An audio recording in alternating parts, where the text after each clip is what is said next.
Hello दोस्तों, आज मैं जिस मूवी स्टोरी को आपसे शेयर कर रहा हूँ उसका नाम है जेमा बॉवरी और ये सन 2014 में रिलीज हुई थी। आज की मूवी स्टोरी एक मार्टिन नाम के एक ऐसे बूढ़े आदमी पे आधारित है जिसका दिल एक खूबसूरत सी फ्रेंच लड़की जेमा बॉवरी पे आ जाता है और वो उसे पाने की सपने देखने लगता है। दरअसल जेमा के पति उस पर ध्यान नहीं देते और जेमा भी खुद की हवस मिटाने के लिए लड़के की तलाश में होती है। अब देखना यह है कि क्या मार्टिन जेमा बॉवरी को शांत कर पाएगा या जेमा का किसी तीसरे आदमी से अफेयर होगा। जानने के लिए मूवी के अंत तक बने रहिए। कहानी के स्टार्टिंग में मार्टिन बता रहा होता है कि वो 7 साल पहले पेरिस से इस छोटे से गांव में रहने के लिए आया था। यहाँ उसके पापा की बेकरी है और वो उसी बेकरी को आगे चला रहा है। मार्टिन चार्ल्स के बारे में सोच रहा होता है और उसी चक्कर में ब्रेड जला देता है। अब आप सोच रहे होंगे कि ये चार्ल्स कौन है। खैर, चार्ल्स के बारे में आपको आगे पता चल ही जाएगा। मार्टिन के द्वारा जब ब्रेड जल जाती है तो उस पर उसकी बीवी कहती है कि तुम्हारा ध्यान किधर है। मार्टिन कहता है कि मुझे चार्ल्स की फिक्र हो रही है, कहीं वो अपनी बीवी जेमा की याद में सुसाइड ना कर ले। इस पर उसकी बीवी कहती है कि इंग्लिशमैन सुसाइड नहीं करते। अगले दिन मार्टिन चार्ल्स के घर के पास से गुजर रहा होता है, तभी वो देखता है कि चार्ल्स के घर से धुआं उठ रहा है। वो भागकर उसके घर जाता है तो देखता है कि चार्ल्स अपनी बीवी की यादों से जुड़ी सारी चीजें जला रहा होता है। वहीं पे मार्टिन को जेमा बॉवरी की एक डायरी मिलती है जिसे वो छिपा लेता है और अपने साथ घर ले आता है। पर डायरी खोलने से पहले उसके मन में एक ख्याल आता है कि वो आखिर चार्ल्स से शादी क्यों की। चार्ल्स तो एक कारपेंटर है और वो जेमा से उम्र में काफी बड़ा भी है। खैर, इन सब बातों को साइड में रखते हुए मार्टिन डायरी पढ़ना शुरू करता है और स्टोरी फ्लैशबैक में चली जाती है, जहाँ जेमा और उसके पति चार्ल्स लंदन से फ्रांस एक छोटे से गांव नॉर्मेंडी में शिफ्ट हुए थे और वहाँ मार्टिन पहली बार उससे मिला था। मार्टिन उसके पड़ोसी होने की खातिर उसका स्वागत करता है। अगले दिन चार्ल्स और जेमा ब्रेड लेने मार्टिन के बेकरी में आते हैं, जहां मार्टिन जेमा की खूबसूरती देख मंत्र मुग्ध हो जाता है। वो उसे ऐसे देख रहा होता है मानो वो उसकी बीवी हो। इसके अगले सीन में इत्तेफाक से जेमा और मार्टिन की मुलाकात एक पार्क में होती है। मार्टिन फिर बातों ही बातों में जेमा से कहता है कि मैं तुम्हें कुछ दिखाना चाहता हूँ। ये सुन हमें लगता है कि बूढ़ा ठरकी है और अभी से ही जेमा के साथ गंदी हरकतें करने का मन बना लिया है। पर वो उसे एक गार्डन का रास्ता दिखाता है और एंड में जेमा जाते जाते मार्टिन को बाय करके चली जाती है। जेमा की ये हल्की मुस्कान मार्टिन के होश उड़ा देता है। अब मार्टिन सिर्फ जेमा के बारे में ही सोचने लगता है। खैर, मार्टिन की जगह कोई दूसरा इंसान भी होता तो वो भी यही करता। एक रात जेमा के घर की लाइट चली जाती है तो उसका पति मार्टिन के घर हेल्प लेने आता है। मार्टिन ये मौका गंवाना नहीं चाहता। वो जेमा के घर जाता है और लाइट ठीक कर देता है और तभी मार्टिन की वाइफ भी वहाँ आ जाती है। फिर ये चारों मिलकर ड्रिंक करने लगते हैं। चार्ल्स और मार्टिन की वाइफ आपस में बात कर रहे होते हैं, पर मार्टिन लगातार जेमा की बदन को निहारता रहता है। अगली सुबह जेमा मार्टिन के शॉप पर ब्रेड लेने जाती है। मार्टिन अपनी ब्रेड की तारीफ करते हुए कहता है कि क्या तुम जानना चाहोगी कि मैं ये ब्रेड कैसे बनाता हूँ। जेमा को भी जानने की इच्छा होती है। फिर मार्टिन उसे शॉप के अंदर ले जाता है और उससे ब्रेड के आटे गुंदवाने लगता है। मार्टिन जेमा से पूछता है कि तुम्हें कैसा लग रहा है। जेमा कहती है कि मुझे बहुत रिलैक्सिंग फील हो रहा है, अगर कोई मेरे बदन को भी ऐसे ही दबाए तो मुझे बहुत राहत मिलेगी। यहाँ जेमा मार्टिन को ग्रीन इंडिकेशन दे रही होती है, पर मार्टिन ठहरा बेवकूफ, वो समझ नहीं पाता। फिर मार्टिन जेमा को पीछे से निहारने लगता है। जेमा को गर्मी लगती है और वो अपना स्वेटर उतार देती है। ये देख मार्टिन के अंदर का हवस जाग जाता है। ये सीन यहीं पर समाप्त हो जाती है। अब हम चलते हैं अगले सीन की तरफ। चार्ल्स के घर कुछ गेस्ट आए हुए होते हैं, जिसमें मार्टिन और उसकी वाइफ भी इनवाइटेड होती है। सब आपस में बात कर रहे होते हैं, पर यहाँ भी मार्टिन जेमा को ही देखे जा रहा था। इसके बाद जेमा की एक सहेली जेमा को एक रूम में लेकर जाती है और उसे बताती है कि बॉडी मेंटेन करना आज के टाइम में बहुत जरूरी होता है। तुम भी मेंटेन करो, तब चार्ल्स भी तुम पर ध्यान देगा। जेमा उसकी ये बात सुन अगले ही दिन से एक्सरसाइज और डाइट शुरू कर देती है। एक दिन रास्ते में जेमा को मार्टिन मिलता है और वो उससे पूछता है कि तुम आजकल मेरे शॉप पे क्यों नहीं आ रही हो।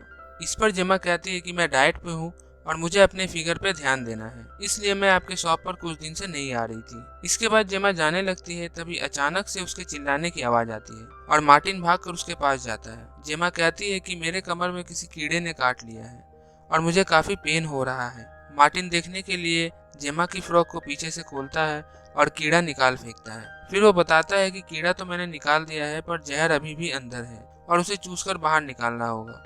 जेमा कहती है कि तुम कुछ भी करके उस जहर को निकालो। मार्टिन जैसे ही चूसना शुरू करता है कि तभी उसका पड़ोसी हार्वे वहाँ आ जाता है और वो पूछने लगता है कि यहाँ क्या हो रहा है। मार्टिन उसे सब बता ही रहा होता है कि तभी जेमा बेहोश हो जाती है। फिर मार्टिन और हार्वे जेमा को हॉस्पिटल लेकर जाते हैं, डॉक्टर के चेकअप के बाद जेमा ठीक हो जाती है और मार्टिन को थैंक्स बोलती है। घर आते वक्त जेमा हार्वे को गंदी नजरों से देख रही थी, मानो हार्वे को इशारा कर रही हो, और मार्टिन के कंधे पे सर रख के सो जाती है। मार्टिन बहुत खुश हो जाता है, मानो उसे दुनिया की सारी खुशी मिल गई हो। पर उसे कहाँ पता था कि इसके बाद हार्वे और जेमा जिस्म 2 मूवी बनाने वाले हैं। इसके बाद जेमा को हम मार्केट में देखते हैं, जिसे दूर से मार्टिन हमेशा की तरह देख रहा होता है। तभी वहाँ हार्वे भी आ जाता है और फिर दोनों आपस में बातें करने लगते हैं। मार्टिन को समझ आ जाता है कि अब हार्वे और जेमा के बीच कुछ न कुछ तो होने वाला है। ये सोच मार्टिन के सीने में सांप लौटने लगता है। इसके अगले सीन में चार्ल्स जेमा से कहता है कि उसने घर पे एक छोटी सी पार्टी रखी है और तुम शॉप से जाकर वाइन ले आना। जेमा वाइन लेने शॉप जाती है और वहाँ उसे हार्वे मिल जाता है। वो जेमा को एक वाइन सजेस्ट करता है और बातों ही बातों में जेमा को अपने घर आने का भी इशारा करता है। जेमा को पहले ही एक ऐसे लड़के की तलाश थी जो उसकी प्यास बुझा सके, और हार्वे भी उसी किस्म का लड़का था। जेमा वाइन लेकर घर जा रही होती है, तभी रास्ते में मार्टिन भी अपने ब्रेड का डिलीवरी कर घर जा रहा होता है। वो देखता है कि जेमा ने अपनी गाड़ी हार्वे के घर की ओर मोड़ लिया है। वो भी जेमा की गाड़ी का पीछा करते हुए हार्वे के घर के बाहर कुछ देर रुकता है और सोचने लगता है कि जेमा शायद वाइन की बोतल देने गई होगी, उसे देकर वो वापस आ जाएगी। पर काफी टाइम हो जाने के बाद भी जेमा जब नहीं निकलती तो मार्टिन वहाँ से चला जाता है। चार्ल्स के घर रात में पार्टी चल रही होती है और सभी इंजॉय कर रहे होते हैं, पर मार्टिन हमेशा की तरह जेमा को देख रहा होता है और मन ही मन सोचता है कि कहीं हार्वे और जेमा ने आज तूफानी तो नहीं की। तभी मार्टिन की नजर जेमा के गले पे पड़ता है, जहाँ लव बाइट का निशान होता है।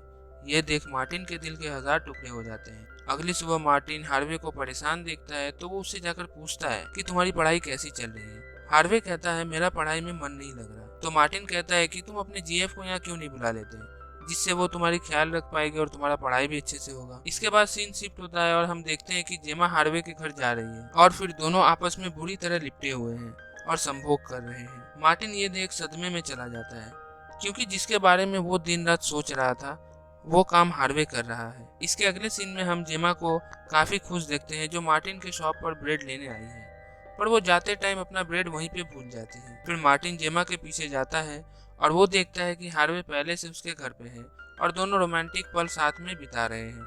मार्टिन वो ब्रेड लेकर वापस आ जाता है और उसे खाने लगता है और काफी टाइम तक जेमा के बारे में सोचकर दुखी होता है। इसी तरह हार्वे और जेमा का अफेयर आगे ऐसे ही चलता रहता है और कुछ दिन बाद चार्ल्स लंदन से वापस आ जाता है और जेमा उसे बोलकर वॉक पर निकलती है, पर हार्वे के घर के नजदीक पहुंच वो अपनी वॉक वाले सैंडल उतार देती है और एक अच्छा सा सैंडल पहन हार्वे के घर घुस जाती है। जेमा हार्वे से कहती है कि हमारे पास 1 घंटा है और फिर दोनों आपस में ऐसे लिपट जाते हैं जैसे एक पति पत्नी। इसी लिपटा लिपटी में जेमा के हाथ से एक स्टैचू टूट जाती है जो उसकी माँ की होती है। जेमा कहती है कि मेरे पति कारपेंटर है और वो उसे ठीक कर देंगे, तुम इसे घर ले आना। इन दोनों का रोमांस खत्म होने के बाद जेमा हार्वे से कहती है कि मेरे पति कुछ महीने बाद मुझे लेकर लंदन शिफ्ट होने वाले हैं, क्या तुम भी मेरे खातिर लंदन आओगे? हार्वे भी जज्बाती हो जाता है और उसके साथ मरते दम तक साथ रहने का वादा कर बैठता है। इसके अगले सीन में जेमा जब ब्रेड लेने मार्टिन के शॉप पर जाता है तो वो उसे लंदन में शिफ्ट होने वाली बात बताता है। मार्टिन बेचारा मायूस हो जाता है। अगले दिन हार्वे की माँ घर आ जाती है और हार्वे को डांटते हुए कहती है कि मैंने तुम्हें यहाँ पढ़ाई करने के लिए भेजा है, फालतूगिरी करने के लिए नहीं। मैंने जो स्टैचू रखे थे वो कहाँ है? इस पर हार्वे कहता है कि उस पर थोड़ी स्क्रैच आ गई थी तो मैंने पड़ोस के इंग्लिशमैन चार्ल्स के यहाँ उसे रिपेयर करने को दे दिया है। इतने में हार्वे को जेमा का मैसेज आता है, पर हार्वे जेमा के साथ लंदन जाने का फैसला को मना कर देता है और हार्वे का जन्म जन्म तक साथ देने वाली बात उसकी माँ के एक डांट से टूट जाता है। दूसरी तरफ हार्वे की माँ अपना स्टैचू लेने चार्ल्स के पास जाती है, पर चार्ल्स के पास कोई स्टैचू नहीं था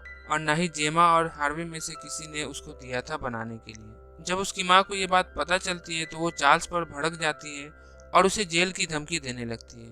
उसी शाम चार्ल्स जेमा से पूछती है कि क्या कोई हार्वे नाम का लड़का कोई स्टैचू लेकर आया था। इस पर जेमा कहती है कि हाँ, मेरे पास थी वो स्टैचू, और फिर वो चार्ल्स को अपनी और हार्वे की लव स्टोरी के बारे में बताता है। चार्ल्स का दिल टूट जाता है और वो उसी वक्त घर छोड़कर लंदन चला जाता है। इसके अगले सीन में मार्टिन जेमा के कुत्ते को देखता है जो बाहर टहल रहा होता है। वो उसे उठाकर जेमा के पास ले जाता है। जेमा उसे घर के अंदर बुलाती है और उसे हार्वे की माँ के द्वारा भेजे गए लेटर के बारे में बताती है। मार्टिन कहता है कि मैं इसका जवाब 2 दिन में लिखकर दे दूंगा।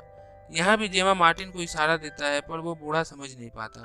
कुछ दिन बाद हम जेमा के एक्स बॉयफ्रेंड को उसके घर में देखते हैं, जो किसी काम के सिलसिले में यहाँ आया था। उसका एक्स बॉयफ्रेंड जेमा को सॉरी कहता है और उसे अपने साथ लंदन आने को कहता है। कुछ देर के लिए जेमा उसकी बातों में आ जाता है और एक सीन में हम देखते हैं कि वो जेमा को रोड पर किस कर रहा है। पर इसके बाद जेमा अपने एक्स बॉयफ्रेंड को समझाते हुए कहती है कि आज जो भी हमारे बीच हुआ वो आज के बाद कभी नहीं होना चाहिए।